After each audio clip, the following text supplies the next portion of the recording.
So first we just say a little prayer. Put ourselves in the right direction. The Lamas would say, state our motivation, set our motivation. And I think we would say, set our purpose. What's our purpose? Why are we here? What's our goal? Why are we here? Well, it's to listen, isn't it? These ideas coming from the Buddha. And basically, it's about how to put ourselves together as human beings, sort out our own misery and lessen it and grow our goodness, so that on the other hand, we can then be of use to others because we're all in the same boat. It's quite simply, it's that. It's more dramatic than that, but that's the essence of it. So we think this is, and also this is advice. It's meant to be advice. We don't have to take it. It's our decision to take it. And I always like to say you can be a 1% Buddhist. So if 1% of it makes sense, then go for it, use it.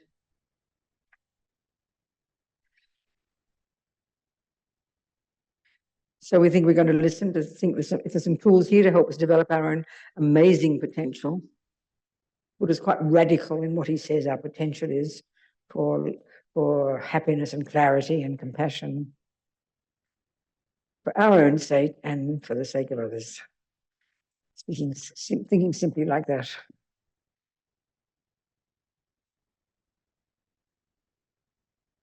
That'll do. I won't sing it today. That'll do. Just those thoughts. So this be your own therapist is just quoting, it's really quoting Lama Yeshe. And it's such a tasty way of putting really what you're trying to do as a Buddhist, Try to put yourself together. And what part of yourself? Not your nose, not your eyes, not even your brain, your mind, your thoughts, your feelings, your emotions. And that is Buddha's expertise, I think that's often surprising to us in our culture. We don't think of a Buddha, you don't think Buddha's a psychologist, but I mean, of course he is. That's his expertise. He doesn't talk about a soul. He talks about the mind.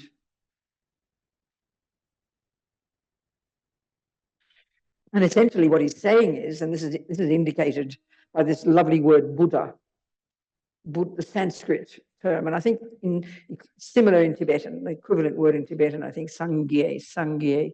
The etymology of these words are very delicious. The first syllable implies the utter eradication from our own mind of all neuroses, all ego grasping, all fears, all the dramas, things that we in our culture and in our neuroscience and our psychology totally take as givens, as normal parts of a normal person. So normal that to hear the Buddha is saying we can get rid of these, utterly, sounds very strange to us. Like a joke, and I say you go to a neuroscientist and ask them to give you methods to get rid of all anger, all jealousy, all depression, all anxiety, all neuroses. I mean, that sounds demented, So it's literally quite radical what Buddha is saying. Not only that, not only can we rid the mind of all the rubbish, and why would we? Why would we? Because it's the source of our suffering and the source of why we harm others. Not only that, we can develop to perfection. This is indicated by the word, that the second part of the word, da. The rest of the mind, the goodness, the wisdom, the clarity, the kindness, the compassion. So if that's the end result, then it's fairly obvious, that if we take it seriously, that we'd like to look into ridding ourselves of our rubbish. And why? Because it's the source of our pain, and developing out the rest of our stuff, the rest of our, our other qualities. Then we need to know what he means by those things. We need to know his definitions. Pretty straightforward. So we better know what he means by the mind. We use the word mind, we use the word anger, we use the word love. We know these words, but his definitions of these are very precise, and perhaps in some ways radically different from ours, in our modern views. So it's important, if we try to use Buddha's tools, or even consider the possibility of using them, we better know what he's saying,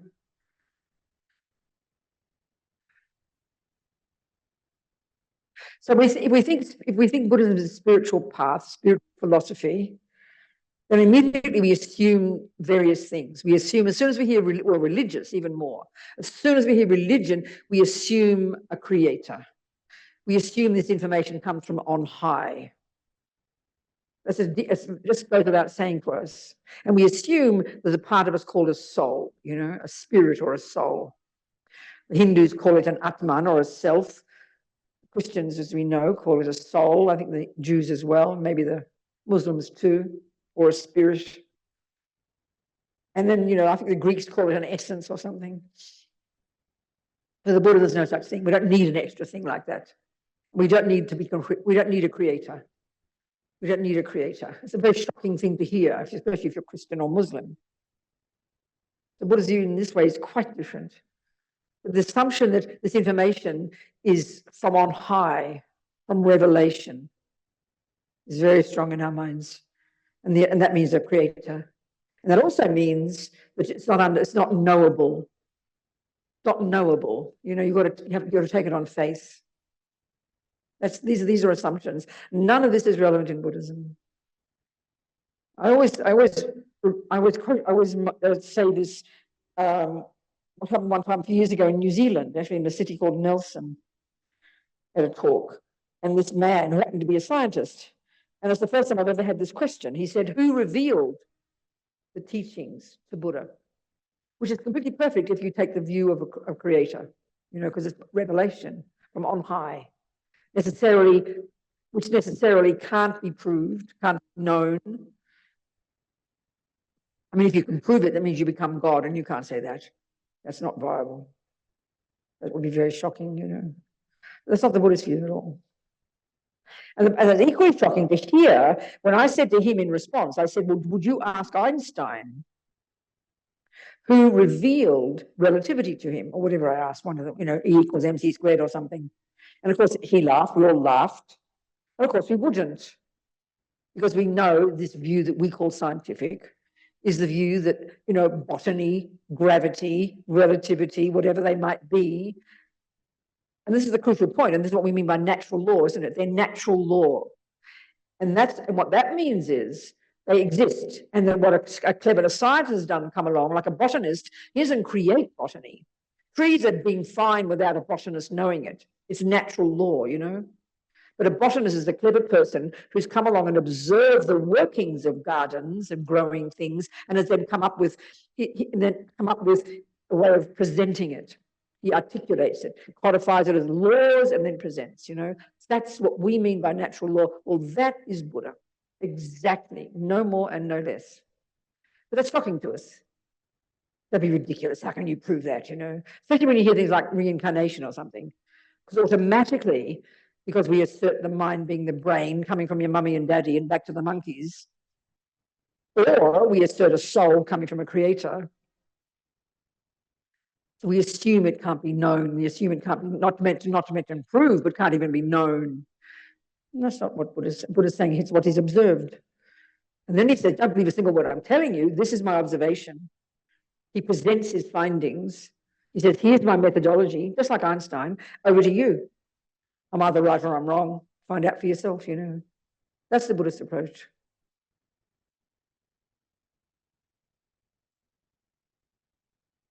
I find that so tasty. So that's why. This doesn't mean that faith doesn't play a role. It plays a role in science too. You go to a doctor, you checked up on their credentials. You don't understand medicine, but you check on their credentials. You've got some inferential certainty that she's a valid person. Then of course you have faith in her, but not based on because she's got a cute face, based on because you've checked up on her knowledge. Of course it's like that. When you buy your vitamin C's, you have faith it's vitamin C in there, not cyanide.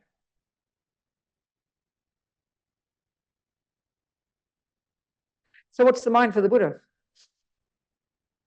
Well, it's not your brain for a start. Biggest shock to us, biggest shock. It's not your brain. Doesn't mean your brain doesn't play a role.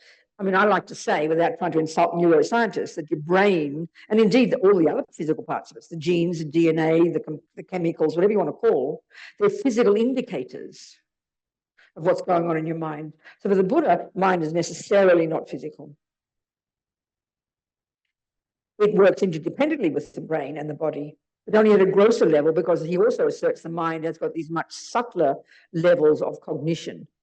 The job of the mind is to cognize, to be aware, to know. These words are synonymous.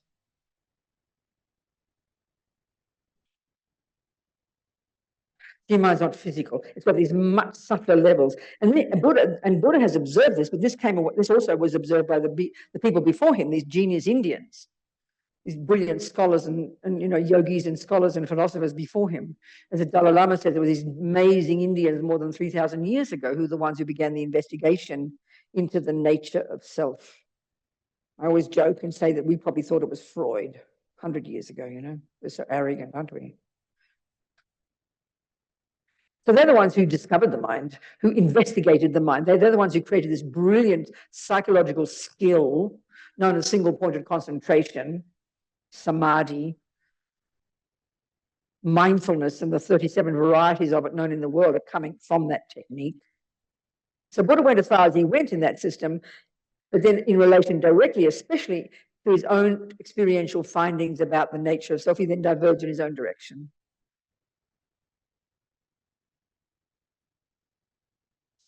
So your mind's not physical. It's got to be far more subtle levels, and you can access those by utilizing that technique. And it's a central technique in the Buddhist methodology that you necessarily must have in order to eventually achieve this Buddha. Eventually rid the mind of all the rubbish and develop the perfection, all the goodness.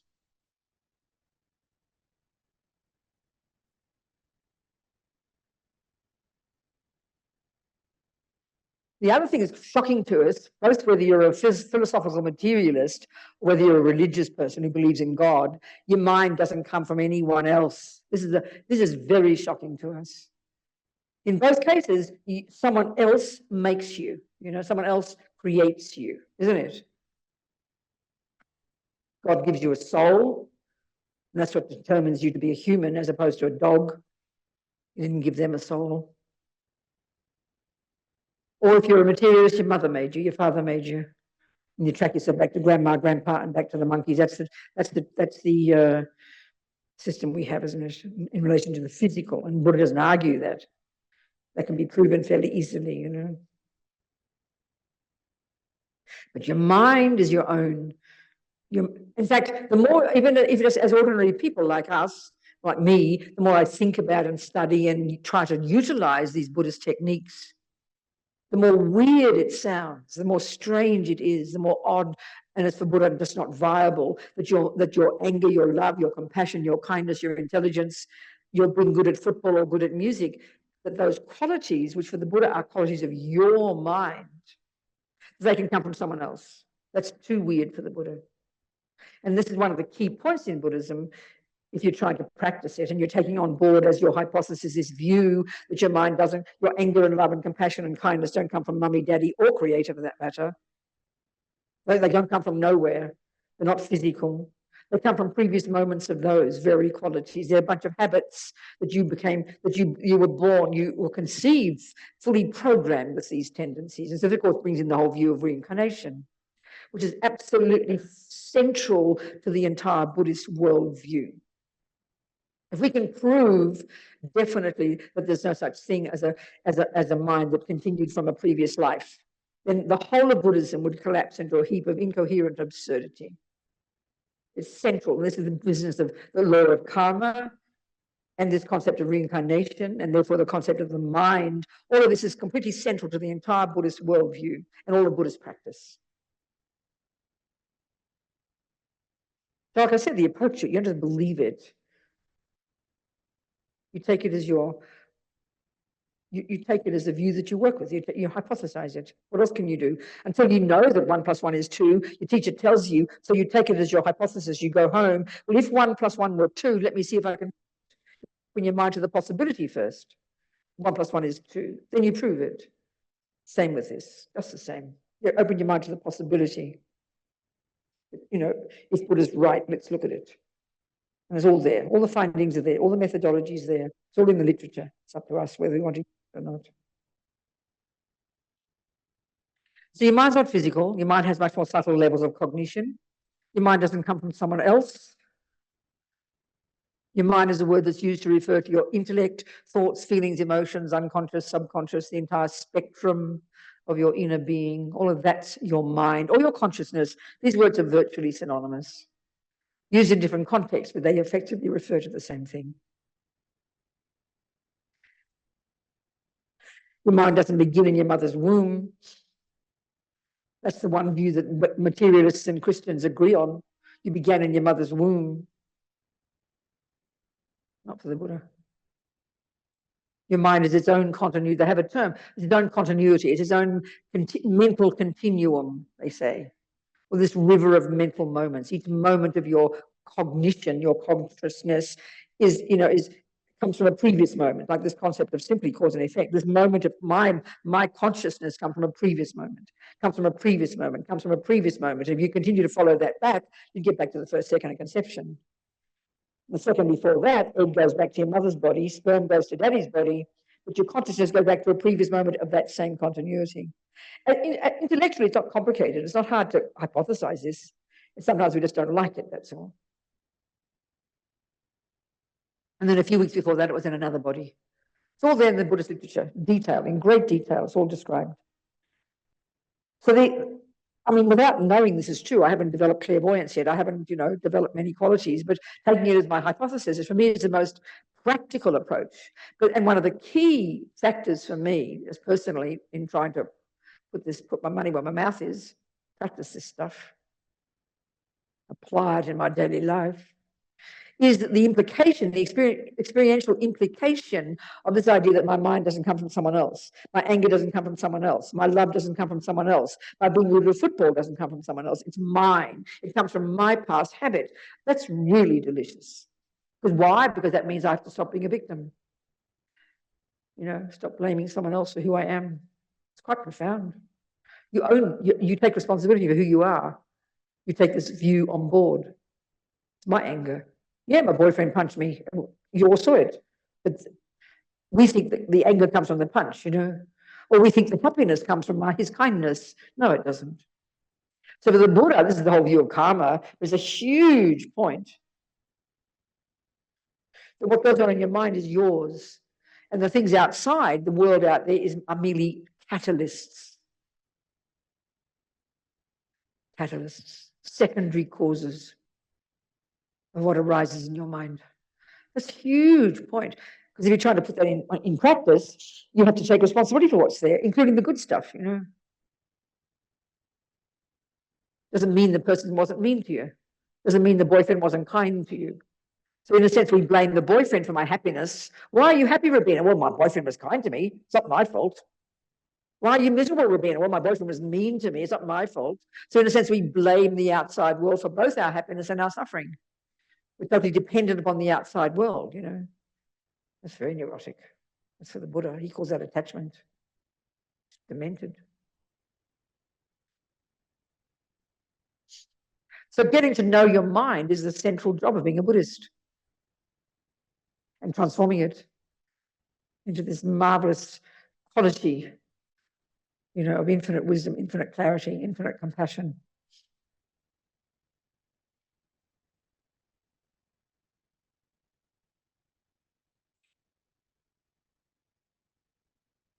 In other words, saving all the Buddha's path, it's expressed in his Four Noble Truths, the teaching he first gave after he became enlightened himself. He then started, teaching. He walked away. He walked from Bodh Gaya, a few days walked to Varanasi, and he met this group of former students, and he gave his first talk. And they call it the Four Noble Truths. I think the truths aren't noble. I think they're the four truths for the noble ones, for those who realized it. And the framework for the Four Noble Truths is suffering. There is suffering. There are causes. You can get rid of both. And then the methodology. So a whole way of framing all the Buddha's path is in terms of suffering and how to get rid of it. Or flip it over, happiness and how to get it. Because freedom from suffering is another word for happiness.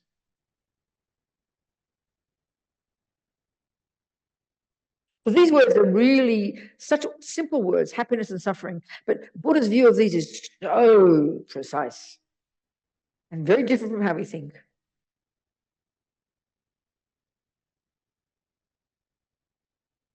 So another way of presenting what Buddha says is basically he says his observation is that every being in the universe wants happiness and doesn't want suffering.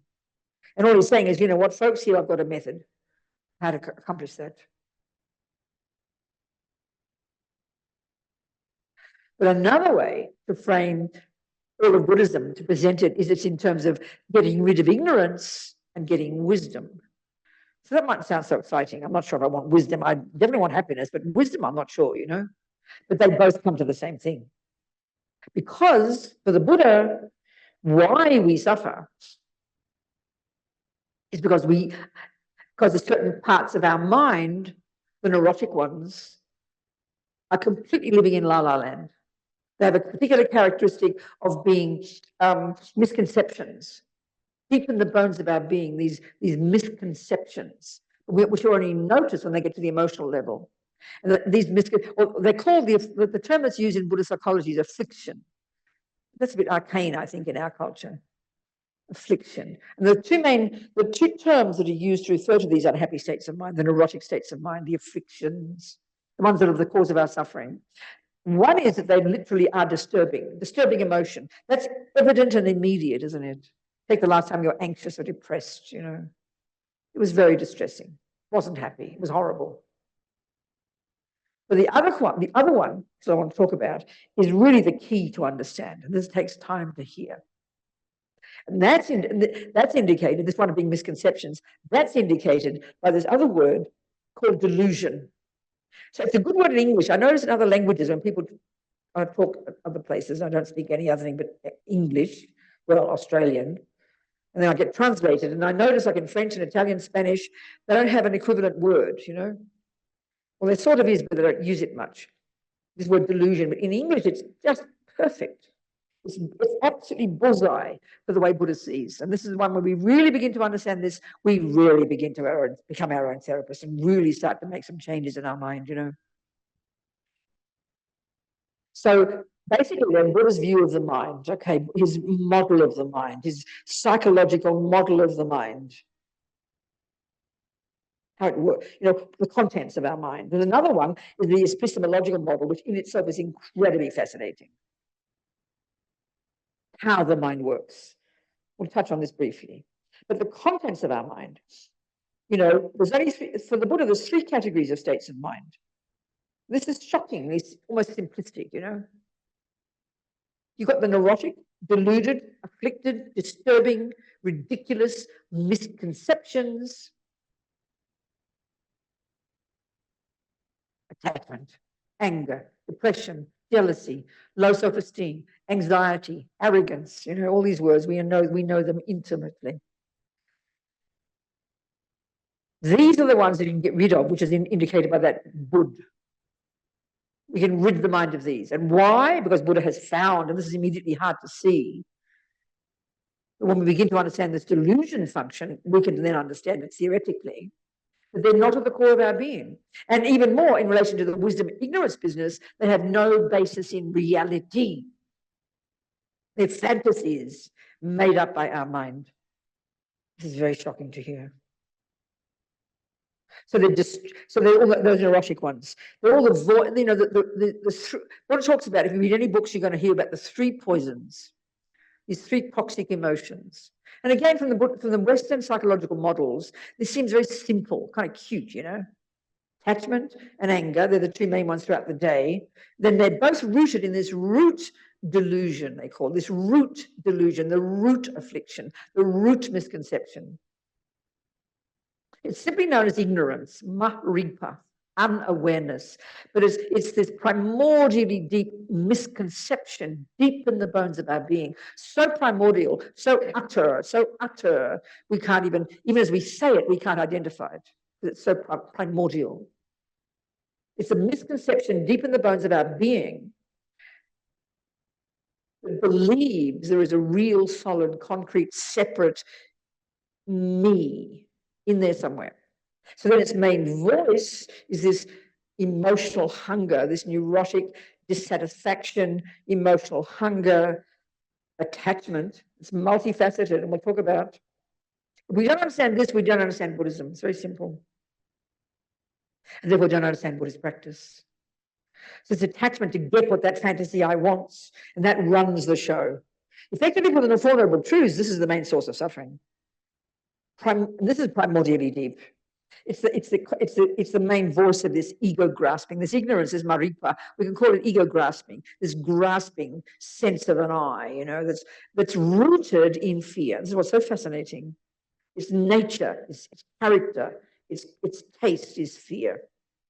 And so its voices. So the other one, the main voice is attachment. And then attachment, when it doesn't get what it wants, leads to the third of these three poisons, which is called aversion. When it's volatile, it's called anger. When it's milder, it's called aversion, upset, irritated, frustrated. When it's really internalized, it's depression and despair. Attachment, effectively, is the main one throughout the day. Every second, it's there, driving everything we think and do and say. Even if we're nice people, and this gets us to the second category, even if we have bucket loads of the second category of states of mind, the virtuous ones, the positive ones, the useful ones, the productive ones, the non-afflicted ones, the non-deluded ones, the non-misconceptions at a conventional level. Love, empathy, compassion, kindness, forgiveness. They've got a completely different character. They're not rooted in I. They're not panic-stricken. They're not misconceptions, and they're connected to others. So the character of the first lot, they're utterly self-centered. It sounds very cruel to hear, you know. And when we identify them, we'll see that. They're totally the voice of I. I is the central player. And these are the voices, you know. And they're all rooted in fear. They're disturbing, distressing. And they're fantasies, they're misconceptions. But this is the hardest one to see. And why is because we only notice them when they arise to the surface, when our body feels them, and then we call them emotions, you know. That's the tip of the tip of the tip of the iceberg. So why we need to get some samadhi, even begin to practice and get a tiny bit of concentration, is so that we can start to pay attention to this mind of ours and go beneath the emotions and begin to catch what's in the mind at a subtler level before they rise to the surface as emotions. That's the key to success. That's the brilliant skill that Buddha's given us. Forget the end result of Buddha. Forget even, you know, all these words, nirvana. Forget all that. We can use these skills to then begin to be in touch with what the hell is going on in here before it becomes emotional or before it vomits out the mouth. You could say you'll be able to navigate your life without losing the plot, because you can catch these states of mind and then change them. That's the point, because they're not set in stone. Our mind is infinitely flexible. All these thoughts, they're thoughts, concepts. The third lot happen to be, they call them, this first lot are negative or non-virtuous. These words aren't always synonymous, but we'll use them roughly as synonyms here. The unhappy ones, the neurotic ones, the miserable ones, the ones that cause so much pain, and are the source of why we harm others. That's clear. You know, look at the world. The second lot, virtues, or positive states of mind. But we don't like these in psychology. They sound judgmental. They make us nervous using these terms, isn't it? But this third lot are neither negative nor positive. And this is a curious concept because they've got a very specific flavor in Buddhism. That's why it's better to use virtue and non-virtue. Psychologically, we're talking. This third lot, I like to call them the mechanics of our mind. It's crucial to understand these, and this is what I'm getting to about happiness and suffering now, moving to this, getting to this. So here's what various states of mind, like for example, concentration, mindfulness, which is really quite a misconception, I think, in the West, how we use that term. It's just simply the capacity to not forget what you're doing moment by moment. I mean, yes, he calls it memory, you know, not like memories the way, you know, your iPhone drops and shows you some pictures from, so you can have memories. It's a revolting idea. Not like that. It's like short-term memory. I mean, if you don't have mindfulness, you can't even make a cake. If you don't remember what you just put in the cake and you forget, then you've lost the plot, isn't it? So this is a kind of important quality. concentration. There's another one called discrimination, which is constantly going in the mind, and it's the ability to distinguish between this and that, and red and pink and blue and right and round. Every millisecond it's working. These are states of mind that are there continuously and are vital to function in order for you to function as a human being. They're not virtuous or non-virtuous, but they're totally necessary. But the point is about them, a murderer and a meditator does need them. So if you're going to function as a meditator, you need these. If you're going to function as a good person, you need them. If you're going to function as a cook, you need them. If you're going to be you're going to be a sniper, you better have really good concentration and really good mindfulness and really good discrimination. So whether you're a good or bad person, whether you're doing a good thing or a bad thing, those mechanics are crucial, but they're not the source of happiness and they're not the source of suffering, which is what the qualities of the other two are. So Buddha's saying his path is a path of getting happiness and stopping suffering. So if you want to get happiness and stop suffering, your job is to work on your mind. Be your own therapist. Distinguish between these two lots. And that's the job that's hard, because right now we've just got this soup of emotion. We can't tell one bit from another. And that's the job we have to do, so that we can change our mind. I don't know what's changing in the outside world. Go for it. But the better job is to change your mind. Do both, but change your mind. Then you can guarantee that whatever happens out there, you won't lose the plot. Surely we want to be in charge, you know. So oddly, one of the characteristics in the mechanics of the mind, I call them that, is it's called feeling, which is an odd one for us, and it's not what we mean at all. We use that as an equivalent of the word emotion, you know, I feel angry. This has got a very specific meaning in Buddhist psychology. And so there are three kinds of feeling, only three. Pleasant feelings, unpleasant feelings, and then there are some called neutral. We'll forget those, okay? So this is what Buddha means by happiness and suffering. Pleasant feelings is another word for happiness. Unpleasant feelings is a nice, polite word for suffering. So, okay, when it comes to happiness and suffering, as far as we're concerned, we think it's outside. So if I say to you, I see you happy, tell me about your happiness, Robina. Or, you know, you're talking to me. I will tell you about the chocolate cake. I will describe the event.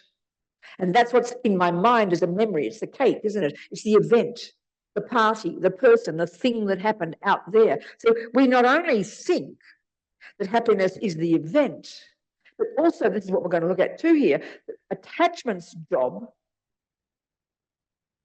being a delusion, being a misconception, being a disturbing emotion, and it runs the show. Attachment is kind of like a constant assumption there that I must get only the nice things, and then we'll manipulate to get only the nice things. So and then its key job is to exaggerate. So let's just say the chocolate cake. The first thing of attachment is to feel dissatisfied. I don't have enough. Something's missing. Oh, then you think cake, and you get excited. Then attachment then causes you to do all the jobs to go get the cake. And then when you lay your eyes on that cake, and even before it, thinking about the cake, attachment's main job is to completely exaggerate the deliciousness of the cake. And because you're feeling dissatisfied that something's missing, then all your energy, all your anticipation goes into getting the cake. Then the absolute belief when you get the cake in the mouth, not in the ear, the mouth, because you've been programmed with it for countless lifetimes. Your mother doesn't have to teach you which hole to put it in.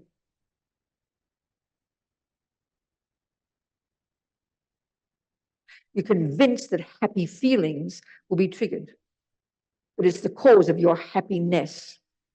So there's many things working here. Attachment is one, and then feeling, pleasant feeling is another.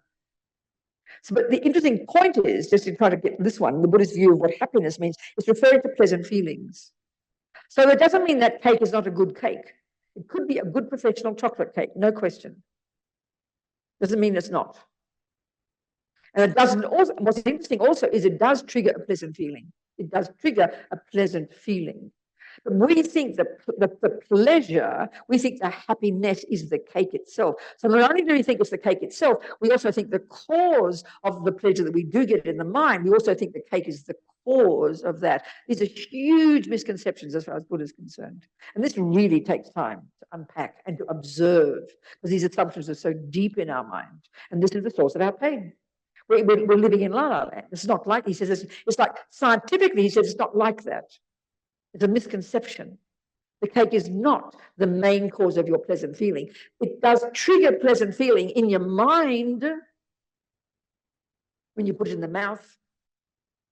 It does do that. You can't say it doesn't.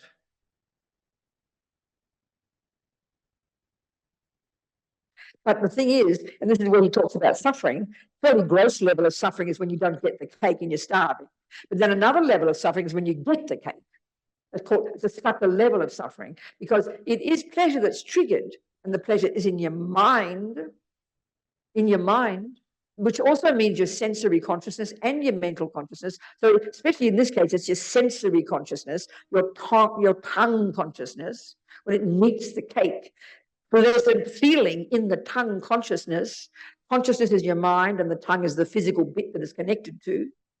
And that pleasant feeling is experienced by your tongue consciousness. It's a fact. But then attachment is frantically, desperately, ridiculously believing, if I keep eating cake, I'll get more happy, more pleasant feelings will come. Because why? Because you put the cake in a second time, because the first time around, the pleasure you got wasn't enough. Attachment's not happy. It says, put another piece in the mouth, but I'm not satisfied. So then you think, oh, I'll get the happiness next piece of cake. And by the time you put the fifth piece in, then it's now revolting. So the happiness has gone like a dream, disappeared down the toilet somewhere, and you want to vomit. So not only do we have the grosser level of suffering, he's got levels of suffering he talks about in the Four Noble Truths. The grosser level of suffering is not having the food, starving, intense, unpleasant feelings are arising, there's no question. Then the subtle level of suffering is as a result of attachment that exaggerates the deliciousness of the cake. It dumps all the responsibility on the cake to make me happy, and then we believe I'll get happiness from it. Or, cake, boyfriend, you name it. But it doesn't last. So that feeling, so there's two things going on in the cake. One is attachment, which is this emotional hunger and all these misconceptions about the value of the cake and what it can do for you. And then the other one is merely pleasant feeling.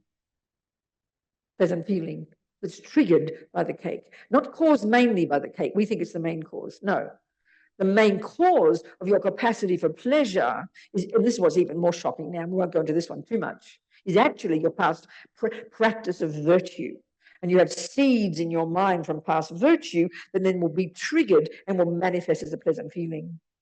That's an even more weird idea. We won't go into that yet. So feeling pleasant pleasure is your mind, and then there are external events that play a role in it, but the main one is the mind. And then the other way to distinguish, and this is the epistemological model, this is really incredibly important. In the same with unpleasant feelings. So you stub your toe. It's true. Your tactile consciousness experiences unpleasant feeling. No question. But then there's another component going on, and we mix these completely. And if we can begin to separate these, we can begin to see how we can change our minds and suffer less. There's your mental consciousness. So what arises, instantly you stub your toe. One is the mere unpleasant feeling, which is a sensory experience, but the other one is aversion. So attachment is the default assumption that's walking along, wanting only pleasant feelings. It's frantic to only get pleasant feelings. Attachment is this constant junkie, an assumption that I must only get everything to be lovely. What I want, nice cake, nice sound, nice smell, nice this, nice that. It's constantly only wanting that. And the millisecond attachment doesn't get what it wants, aversion arises. And then depending on your personality, it can be strong anger, screaming and yelling, or just slightly upset, So aversion is one thing, unpleasant feeling is another. Attachment is one thing, pleasant feeling is another. They're completely separate parts of your mind. We just glom them together as a big lump, you know. Then you'll say, well, of course I'm angry. I stubbed my toe. We take it as an absolute given that stubbing your toe means you be angry and there's no choice. That's how we become paralyzed. That's how we become completely like dominated by our experiences in our lives with the feeling we have no choice. Like become like paralyzed, you know. So the miracle is when we can realize one is the stubbing the toe, and it is an unpleasant feeling, but it's made a million times worse when you get angry about it. And then, you know, how dare, and then the self-pity, how dare that happen to me, I don't deserve it, blah, blah, blah, you know. That's so much a cause of much of the suffering, which is mental. That's mental suffering. Aversion is mental, and so is the unpleasant feeling in the mind, mental consciousness.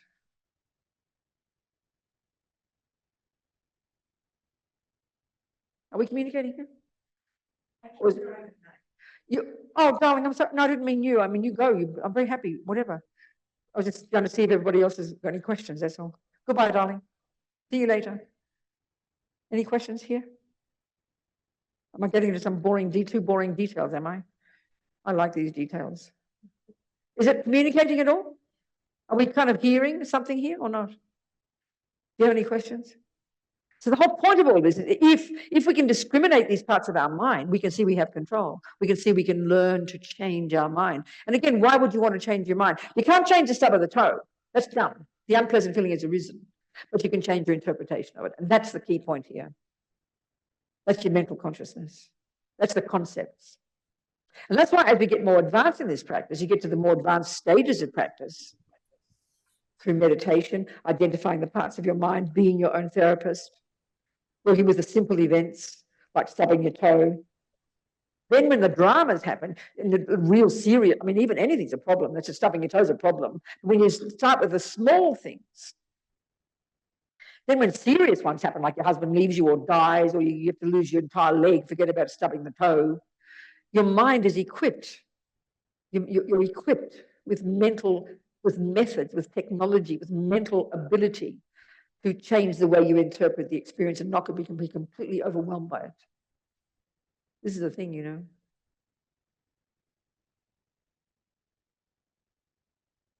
It's really looking at our assumptions in many ways. So many assumptions we have. Looking at these assumptions, you know. And without being cruel about it, but it's kind of an interesting analysis. When we start to really understand the Buddha's take on what attachment and aversion are, they sound such simple words. We all know them intimately. We know the word anger so well. We know maybe attachment we're not so sure because we don't use it in the same way in our culture. You know, we use it to refer to a good quality, close to your family. She's very attached to her children. And we see it as a good quality, but that's not the attachment Buddha's talking about. Neediness, we understand that's attachment. Emotional hunger. We understand that. Expectation. You know, we understand they're all qualities of attachment. They're all covered by the word attachment and the way Buddha describes it, you know. Emotional hunger, dissatisfaction, and in the end too, really strong dissatisfaction is what we call self-loathing. I am not only do I not have enough, I am not enough. And that's really prevalent in our culture, isn't it? Self-loathing, I am nothing. Attachment is the symptom of a person who doesn't feel anything in there, that they're of value. That's why we put all our needs and everything onto the outside world, not just cakes and boyfriends. The deepest attachment, the most prevailing, and we said it yesterday, is this emotional need for people to like me, people to approve of me, people to praise me. We can see our greatest pain comes when we don't get that. So what does that tell us? Again, these assumptions we have, you know. We just assume I'm nothing until someone says I'm something. We just assume I'm not valuable until someone praises me. And then, of course, when we get criticized, it's beyond shattering, isn't it? That's the deepest attachment of all. These are very subtle in our mind. They're deeply at the level of assumption. And this word sounds cruel. I mean, yes, you would kind of talk about how we have this self-pity me. Sounds very mean because the world is very cruel. Terrible things do happen to us. But if we look at our daily lives and we start to unpack this attachment and aversion, start to hear the conceptual stories that are underpinning them, the feelings, the emotions of them, we're going to see they are self-centered, but they're like fragile. They're the symptom of a very fragile person with no self-respect, no sense of any kind of self-worth. And their assumptions, they're at the level of assumption, really. Attachment is an assumption that somehow I must only get the good things. But the worst one, the part that's hard to see, but when we do, it's quite shocking. It's an assumption that I deserve. I only deserve good things. I deserve happiness, and I don't deserve suffering. This is a very, very, I think this is a very, very strong feeling we all have. We should look at it. It's very shocking to hear this, But to say we all want happiness, nobody can argue with that. But to say you deserve, that's an interesting point. What's that dependent upon? We just assume I got born. No, I didn't ask to get born. It's not my fault. They put me here. Well, then you better give me happiness, please. It's your job, That's how we think. And aversion or anger is how dare that happen to me. I don't deserve it. That's very powerful for us. It comes automatically. And the way we suffer so badly when it comes to compassion. We see these innocent victims being harmed. How dare they do that to them? They don't deserve it. That's a huge component, I think, in our mind. That really needs to be looked at. And I think it indicates this Buddhist approach of karma and responsibility for what's in here. We do feel, don't we? That's how we feel. We do feel we didn't ask to get born. We say it like a joke. It's quite a profound point. As if I have nothing to do with who I am. I have nothing to do with my being present on this planet. We really do, and it seems logical. If you believe a God, a creator, then there's something to do with you. And if you believe your mother and father made you, I agree, it's got nothing to do with you. They make you and plop you out there on this planet, and then you've got to sort yourself out. So if it is, I say these things, but it always sounds like a joke. If it's true, and Buddha's talking a lot of rubbish, if it's true that your mother and father are your creator, then it's right. You didn't ask to get born, and bad things shouldn't happen. There's no logic. I agree.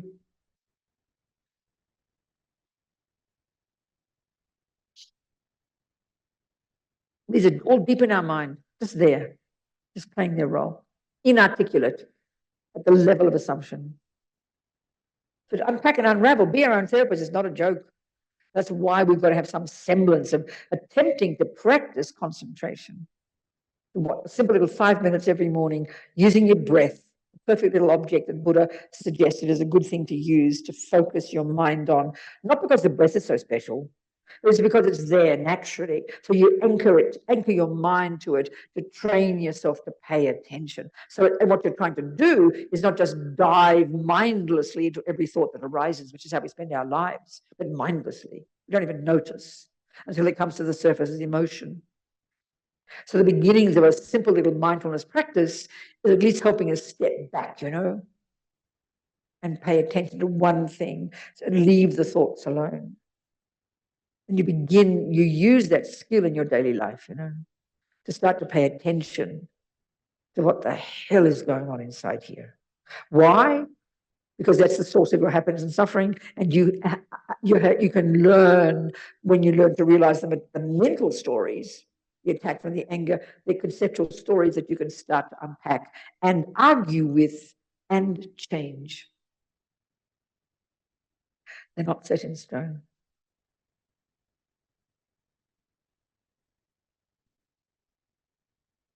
So I always like to use examples of my friends in prison, meeting people in prison, where they don't have the luxury to change their external environment, But when you look at our lives, we might as well be in prison.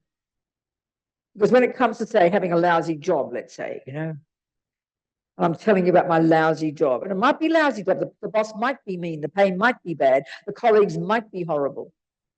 I'm telling you about it. And you say to me very friendly, well, why don't you leave the job, Robina? Oh, I can't do that. No way. I won't get another job with no security. I couldn't possibly do that. I will say.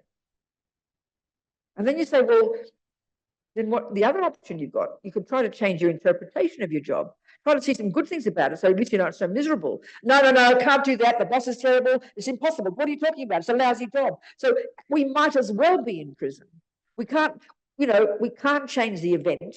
We think we can't. We can't leave it. And we can't change our mind. So no wonder we're all paralyzed. My friends in prison don't have that luxury. The ones who are really practicing, they know the only thing they can change is their mind. And that's why they're such marvelous practitioners. Living in these shitholes, changing their interpretation of where they are, learning to be happy, not to be negative, not to have aversion, angry, despair, regret, all these things. That's what's incredible.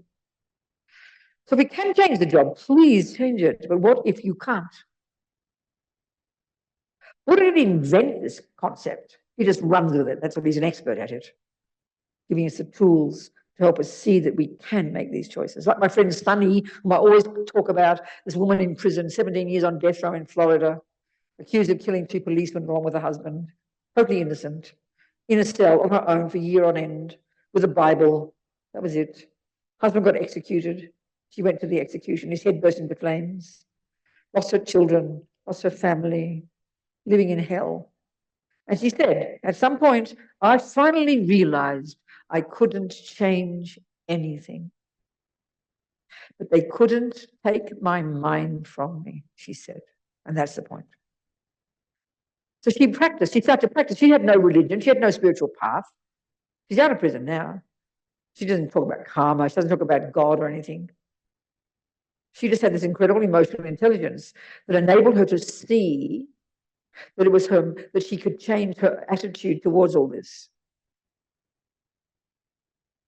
Our problem when we hear that is, well, what do you mean change her attitude? Look at what they're doing to her. She's allowed to be angry. We'll say that. We'll say that. Well, yes, she is. But she had enough intelligence to see that she didn't want to go crazy. And this is the one that's really our main obstacle. What do you mean angry? I'm allowed to be angry, we say. It's all that it's pointing to is the intensity of our suffering, our hopelessness. It's not criticizing us. This is why we suffer. These are why we suffer. Because we believe everything comes from the outside. And we don't think it's got anything to do with my mind.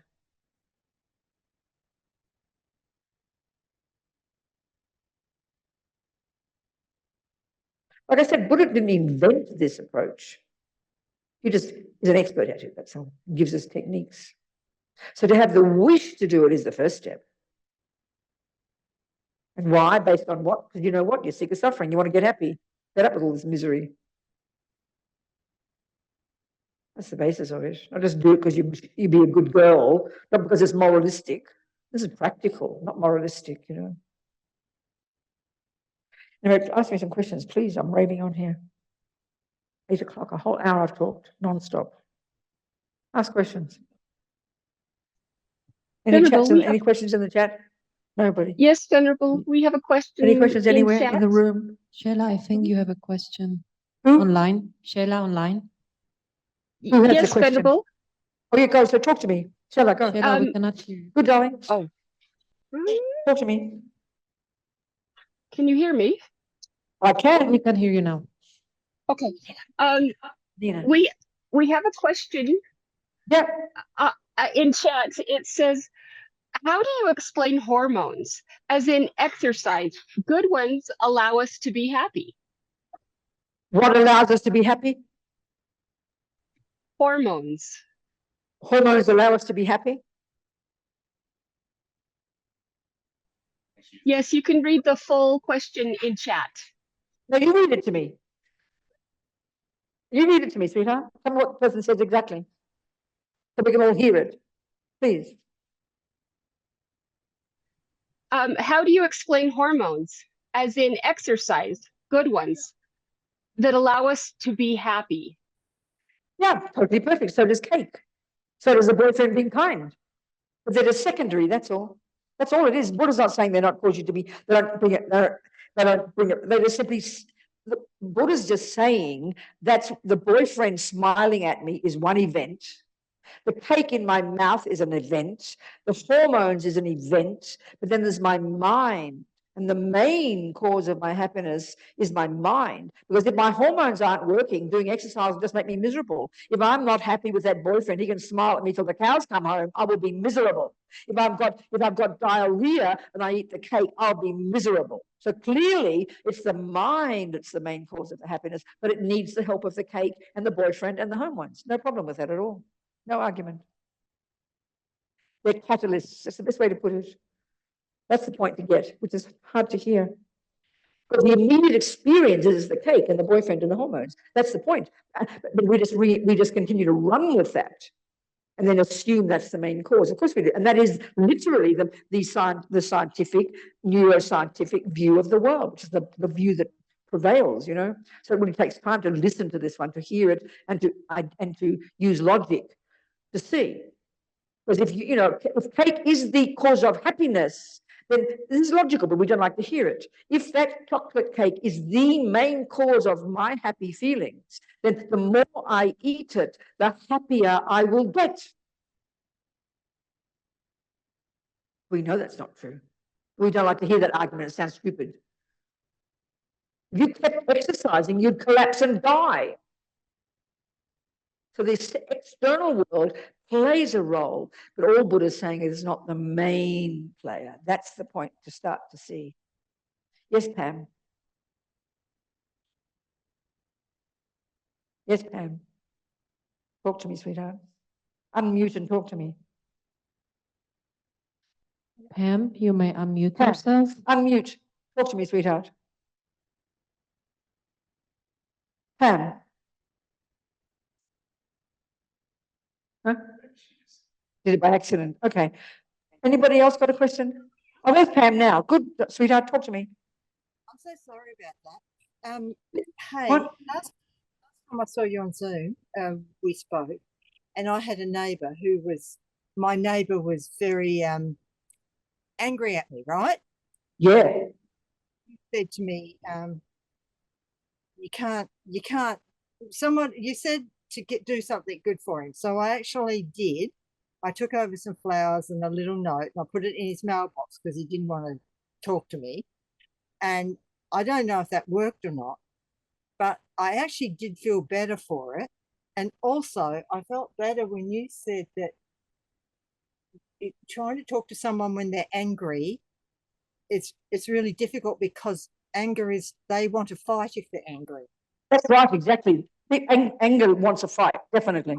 So so you learn from that, Pam, yeah? You actually did be kind to him. That's pretty amazing. And it made you feel good as well, isn't it? Yeah, I was amazed. Well done, girl. It's good. That's a good one. Thank you so much for that. Did he end up forgiving you? Well, actually, I came home a week later, and I'm in Palmwoods on the Sunshine Coast. Yeah, And there was a massive, like it was 10 cubic meters of mulch in my driveway that had been dumped there accidentally. So he didn't actually want to talk to me because it was his mulch. But he had to, because we had to move the mulch. It was going to rain the next day, like really rain. So yeah, I got like quite a bit of mulch as well. Well, anyway, so it's a good example, Pam. Congratulations. That's very good. Well done, girl. I like that story. Well done. Thank you so much, Pam. Okay. Pam, the Sunshine Coast is when I first met Lama Yeshe in 1976. And I remember it was completely empty then, and we all lay on the beach naked, smoking marijuana at Sunshine Beach. But that now, is it? Pam? Well, I wouldn't know. I don't go away from the garden. I'm so busy using mulch. I'm doing the mulch today while I'm listening to you. You're on my iPad on the back veranda, and okay, darling. Well done. Yeah, thank you. So Good, I'm Pam. loving it. Thank you, darling. Bye-bye. Another question on chat. Yeah, go on. How can I stop unwanted negative thoughts? Oh, darling, it's a job to be done. And don't hold your breath. Don't hold your breath, sweetheart. Who's the person? Who's the person in the chat? Who said, what name is it? Also, Have a look here. Joey, Kathleen. Joey, Kathleen. Sweetheart, this is the job.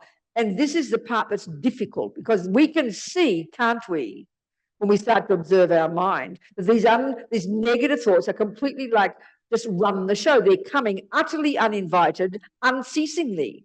And like I joke, but it's true, I've never yet met a person who says, Robina, I can't stop thinking good thoughts. So they seem to be, by definition, the miserable ones, you know, or the attachment ones, or the jealous ones, or the depressed ones. They're just completely, and the only reason is because they're habits. But that's why I'd also not be depressed by that.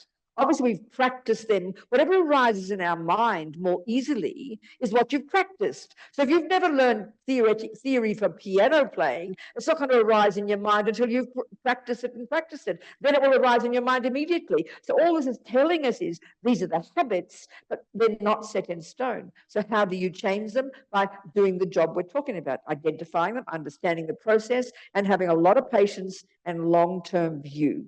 That's the point.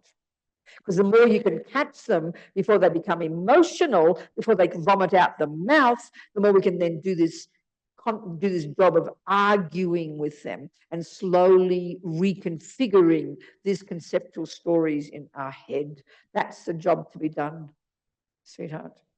One step at a time. It's the hardest job we'll ever do. So don't hold your breath. But delight every time you can do it, like Pam just did, you know. Thank you, Venerable. Huh? Who's talking? Oh, it's Joey. I said thank you, Oh, there you Venerable. go. Yeah, you understand, sweetheart. Just keep moving, baby. Yes. Rejoice in Yeah, your I will. progress. Every tiny bit of progress, rejoice in it, okay? Yes, ma'am. I Somebody sure else? will. Thank you. Somebody else? Someone else? No. Yes, go. Grab the mic. Yeah. Yes, my dear. Thank you for teaching, Venerable. My question is, I've been getting familiar with the concept of spiritual materialism. Okay. So explain a bit what you mean by that. So it's the concept of getting attached to our spiritual practice. Oh, I see what you're saying. Okay. Right? We're a good spiritual girl and everything. Yeah, I understand. Exactly. I understand, yes. So I'd love to hear you talk about how we devote ourselves to our practices and to our teachers. Yes. But not in a way that it becomes unhealthy attachment in the way anything else in our life used I to understand, darling. I understand. Thank That's you. where attachment's pretty tricky, you know. I mean, you know, you can say be attached to your practice, or you can be attached to your spiritual teachers, and it can become quite obsessive. Then that's not healthy. It's just not healthy. It's probably better than being attached to murdering. Put it like that. But it's not lead you anywhere. I hear about people who are completely obsessively in love with their teachers. I mean, it's disgusting. It's like absurd. But because it's a spiritual object, they think it's virtuous. It's not virtuous. It's going to just cause intense problems because it's a completely grotesque fantasy. So obviously our attachment to our practice is less severe than that because human beings are more powerful for us. And that's, I mean, I remember one time there's this one person at one of the courses in Copan Monastery when Lama Zopa was there. She was completely obsessed with Lama Zopa. And suddenly there she is in the middle of the night climbing into his window, you know. You understand? Because she was in love with him, obsessed about it. This is revolting. This is really unhealthy. It's better than wanting to kill him. But it's not helpful. It's not useful because attachment exaggerates. And then we think it's virtuous. We treat it like something special. It's revolting. And it can get you nowhere. But if being attached to your practice, you see, if it's really mainly attachment, it's not sustainable. It won't last. And if it's your practice and you're mainly attached, oh, I'm a good practice, and you have this view of yourself, you'll give it up eventually. But if it's, I mean, we can't help but have some attachment. You can't not have attachment until you realize emptiness. So you can't, but you have to work with it like a hawk, watch it like a hawk. And so the better one is you start getting attached, oh, I mean, look at me, important, so a bit like pride. Instead of that, you go, well, you rejoice in it, you delight, I'm a good practice, I'm doing my best, and you make it a virtuous thought instead of attachment, which gets carried away, you know. You understand? So if it's really seriously attachment, like this one of, attachment to a spiritual teacher and everything, we can think it's virtuous because the object is virtuous. Do you understand? That's really not healthy in the slightest. It's revolting, in fact. Do you understand? But we can't not have some attachment, but you just attach it. That's what you're working on your mind for. So don't just say, oh, I'm a bad practitioner and say I shouldn't be attached. Be delighted you're doing a good job. Be happy with your practice and rejoice in your good qualities. Turn it into rejoicing, which is a virtuous quality. And then relax your mind. Shut up. Give it a break, one step at a time. Do you understand? Touch your mind, Yeah. What else, people? Someone else? We have a comment on chat You're good, yes. from Alicine. She says, not really question, just an observation. Maybe I'm being cynical with saying this. I hear often people say, I don't deserve these bad things I because can't hear so well am. what you're saying. Can you say it a bit more clearly, sweetheart? Please forgive me. Just those last few words I didn't hear. I don't deserve these bad things because I am a good person, not taking into account all the possible past karma. Very interesting. This is a very, sorry, it moved. This is very frustrating to hear. I do not believe that anyone is always a good person, including myself. No, I think I agree with your point. Of course not. It's sort of like a very absolute label. And that's what we do we either say, oh, she is so divine, or we say, oh, he is so ugly. So we exaggerate the good and the bad, and we paint the whole of that person with that brush. It's extreme. Of course, it's far more nuanced than that. And so, of course, if we have the view of karma, then we start to take responsibility for what happens, but that also includes our good qualities. So we rejoice in the good things and we take responsibility for the unhappy ones. And so it's more flexible, it's more nuanced, it's more reasonable, I agree with your point, yes. So, I mean, but what we tend to do is we use this deserve like a weapon, We either think, well, I do only deserve good things and how dare bad things happen. It's too extreme, but he has a view of karma. It's sort of like your life. Buddha always uses the analogy of seeds and fruits, and I like that analogy a lot. And so if we think of our life like our garden, so whatever's in front of us, to think that it's the fruit of seeds we have planted, just like your regular garden. When you look outside at your regular garden and you see weeds and vegetables and flowers, you don't go, who put weeds in my garden, like you're some innocent victim. You know that you did it. You didn't pull them out. So you own the weeds, but also you own the vegetables, and you are delighted because you know you grew them. So this attitude of karma, you delight when good things happen. You really delight because you know you created it. And then if the bad things happen, you also know you created those. So you've got to do both. What happens with karma, because we're so used to the punishment reward model, we think, oh, I'm a bad person. I must have been a bad person. Look at all this suffering. We wallow in it. No, you've got to have a more equal view. You don't just only go on about your weeds the whole time. You delight in your flowers. You know you grew both of them. So that's the thing with our lives. We take responsibility for the happiness and the suffering. It's a really important view. Then we get more courageous, and then we start taking more responsibility. Because, like in your garden, if you think someone else put beautiful cauliflowers in your garden, you're in trouble. And you have this sort of like this hubris, well, I deserve cauliflowers, and you shove them in the mouth, and you don't bother to grow more, and you end up with nothing. But if you know you grew them, you value them, you will enjoy them, and you make sure you grow more cauliflowers. And when you see the weeds, you know you created them, and you make sure you don't plant more. That's the dynamic approach of karma, not just punishment and reward, You make sense, people? It completely changes the way you lead your life when you have this view. It's very powerful. It's more reasonable, What else, people? Time is a 8:15. Another question. Huh? All right, we have one here from India. One. Hi, thanks again. Yes. I have a sister who is struggling a lot with mental illness. Can you start again? My sister is struggling a lot with mental illness. Yes. And I'm not really sure what to do. I have gone through like a process of, feeling guilty, trying to control the situation. That doesn't work.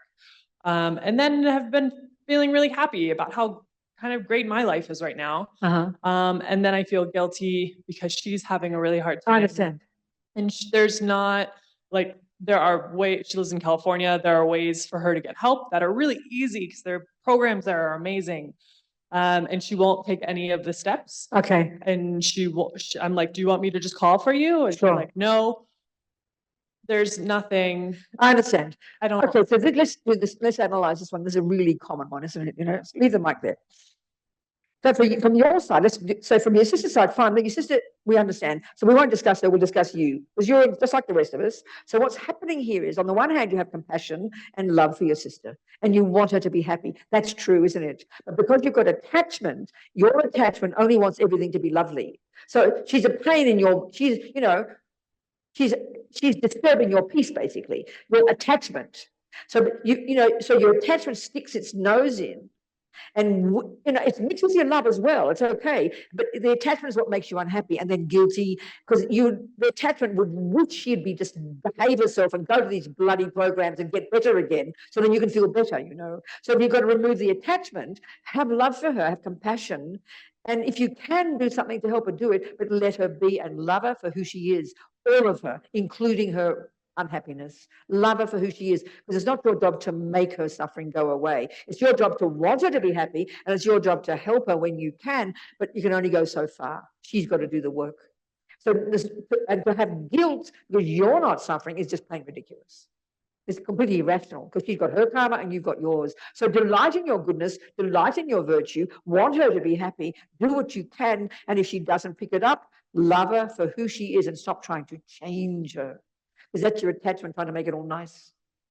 You understand me? This is really common, especially with our friends, close family. This is so common. Our mummies and daddies do this all the time, So attachment gets us to stick our noses in where they don't belong. And you understand me? So you've got to distinguish the two parts of it from in yourself. So love her for who she is. Giving up attachment doesn't mean you just don't care. Sometimes it's a lot easier. No, you still love her for who she is and wish she would be happy. And you can make suggestions, but in the end, you can bring a horse to water, but you can't make it drink. We know that. So love her for who she is. That's it. And have compassion and learn from it yourself. Do you understand? Good. So familiar. This is so familiar. And don't be angry with her. And don't talk about her. One of the commonest things in families is all talk about the unhappy one behind their backs, Do you understand? And then what happens is you end up painting this picture of her, but it's sort of relatively true, but you forget her good qualities. You understand? Yeah. What else, people? We have a question online. Yeah. No. This question is from Sasha. Can you talk more about how the emotions and attachments and aversions are mine, but yet there is... Say it again, Lou, sorry. Sure. Can you talk more about how the emotions and attachments and aversions are mine and close, but yet there is no real I when we speak of emptiness? No, of course not. That's right. But it doesn't contradict the relative reality that there is a relative I and relative emotions and relative attachment and relative anger. They're evident, So emptiness doesn't contradict the existence of a mind. Emptiness doesn't contradict the existence of anger. Emptiness doesn't contradict the existence of compassion. That's the relative reality. All the practices and the put in order in the Lam Rim are all the relative reality, are all the conventional reality. And then finally, we realize that all of them have no intrinsic nature. That comes eventually. But they're all relatively reality. Emptiness doesn't contradict conventional reality. In fact, that's the answer. I hope that helps, Sasha. What else? Are there any more questions on Zoom? Yeah, any more? No more? Okay, people. So, okay. What's happened there? Yeah, go. Yeah.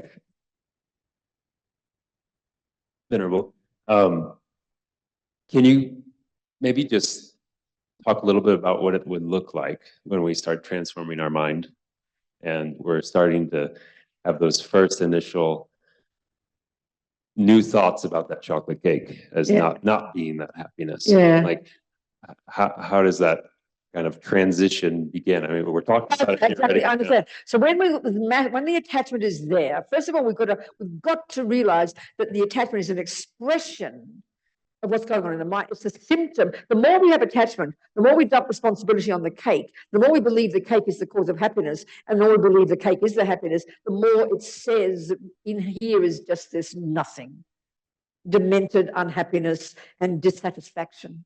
That's where it's all coming from. So as we start to understand this process and recognize attachment, and even that's why the very first level of practice is controlling the servants of attachment. This is why I think we miss this one. Even us good Buddhists, we miss this tremendously. If we look in the Lam Rim, you can see the first level of practice, the first scope supposedly, is not about your mind yet. You know, the 7 of the 10 non-virtues are about the body and the speech. And this is because the servants of the mind are the first level of practice. So even if we can begin to calm, even by the grossest ones of refraining from killing, refraining from stealing, refraining from lying, refraining from the thought of the speech, you know, and calm down the body and speech, already your overt practice is controlling the body and speech, but implicitly you're helping your mind. You calm every time you don't do harm to another. They're the first ones. They're harming actions. Every time you stop the gross level of controlling your body and speech, which is to stop actions that actually harm others, that's pretty tremendous. But what you're going to get from that is, Buddha doesn't say don't have 7 pieces of cake. But you will start to realize, I see, then that also indicates, let me start controlling my hand and leave it in the lap after the second piece. So you're controlling the servant of attachment, the hand, but you can't help but be controlling the attachment, and you're enabling it to calm down, and then you can get to the actual job of unpacking the attachment itself. So it starts with the first level, controlling body and speech. That's why living in vows is so powerful. That's why the discipline is so powerful. That's why the purification practice, we just don't often hear that. We all want to work on our mind, you know. So when you start to do that, then your mind becomes more content already, because you're practicing. When you don't follow attachment by eating the cake, you don't become fundamentalist. Oh, I can't have cake, you know. No, you just notice your mind. The hand wants to go to the third piece. Of course it does. So then you control it. And then that's what's interesting. Then you rejoice that you did that. And then that will bring a happy mental feeling, which is contentment. You become content. And contentment is the exact opposite of dissatisfaction. So if you can keep following the cake, as my mother used to tell me, the more you get, the more you want, then all you're doing is creating more attachment. So it's impossible to work on attachment. So this is a profound level of practice. It was kind of boring initially, working on your body and speech. And as Lama Yeti says, this is the one about now giving up attachment, working on it. Not just not following attachment, not even doing the reinterpretation of the cake, but learning to be content, and that's the point. Contentment, which is the opposite to dissatisfaction. So contentment comes from giving up attachment, but it also comes from practicing the mental concept of 2 pieces is enough. Your body, your attachment is not happy. The attachment just wants to keep shoving the cake in. But you say, I am content. As Lama says, you give up attachment by saying, I am content. You practice having thoughts of contentment. They put atomic bombs under the dissatisfaction. So then that's why you've got to practice. That's why it's good to, even when you go on a diet, it's a good practice because you've decided no more than 1 piece. So you're practicing. But what we tend to do is use it as a weapon against ourselves and starve and be miserable, but be content with it, which means have a thought. Actually conjure up the thought and say, 1 piece is enough. And I want to be content with it. And you practice being content every day, guess what? You'll become content. Because contentment can't come from cake. You see? And that loosens the grip of the attachment's story of the cake existing out there. It's very internal, you know. So not believing, the other one, of course, as Lama Zopa says, bad enough that the cake appears to us as totally divine through the lenses of attachment. bad enough, but the killer is we believe the story. So this is a profound one, direct. Just know that the way the cake appears to you isn't true. That's a direct antidote to it.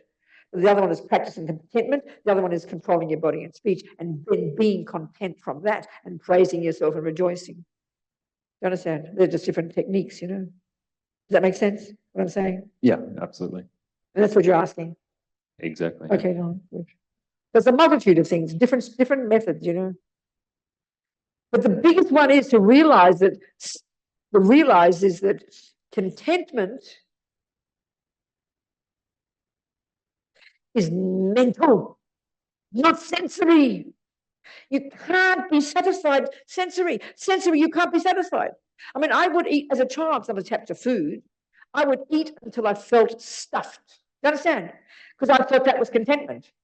I didn't know anything else. You eat till you can't eat more. No, that's just being greedy, you know, and then you've got die of exhaustion. You want to vomit, you know. That's no good at all. Contentment is mental. Happiness, finally, is mental. So you practice those thoughts, having them. But we don't believe it in the beginning. When you say, I'm content, and attachment screaming, I want 4 more pieces, you're not content yet, but give it time, please. The only reason you believe in attachment is because you've been believing it for 42 eons. Now we have to start believing in contentment. So you've got to kind of like fake it till you make it. Isn't it? That'll do. Time to go home. All right, people. Question. Yes, Lou, go. The one more question. Yeah. I come from a very conservative background, and I can't deny the truth I am finding in this practice. Is it Can't do normal what? to- Can't what? I can't deny the truth that what you're saying. Can't what? Deny the truth. Oh, okay, good, good, good. Is it normal to begin second guessing what I am hearing? Probably because of my background and stuff. Yeah, but second guessing means not. What I don't ever understand what second guessing means. What does it mean? She's saying is that she can see the truth. Yeah, got that. Then in the back of her mind, Exercising it. she's trying to get. Oh, no, that's fine, sweetheart. That's normal. That's good. That's called doubt. It's good to question, but keep it open as question. Don't just chuck it out and say it's a load of rubbish. But it's good to question. Hear it, but then leave it there and think it through and relax about it. It's not a question of swallowing it whole or rejecting it whole. Just think, oh, that's an interesting idea. I'll give it some thought. So keep it just spacious, you know, because it might be a load of rubbish. You've got to prove it to yourself. So yeah, keep it very spacious. There's nothing wrong with that. It's perfect. It's a good place to end. Okay, people, thank you so much. Everybody coming on Zoom and coming in the house all the way. And we delight Jangshub Semcho, Rinpoche, Ma Ke Panam, Ke Guchi, Ke Panyam Pa Me Pa Yang, Gong Ne Gong Du Ho Ba Shog. And may just keep moving, everybody. Delight. We've done this hour and a half, listening, thinking, contemplating. Me too, I promise. We learn something from it, even there's 1%. Go with it, take it, work with it, and know we're a work in progress and be delighted, okay? And that's all. Thank you, people. Thank you.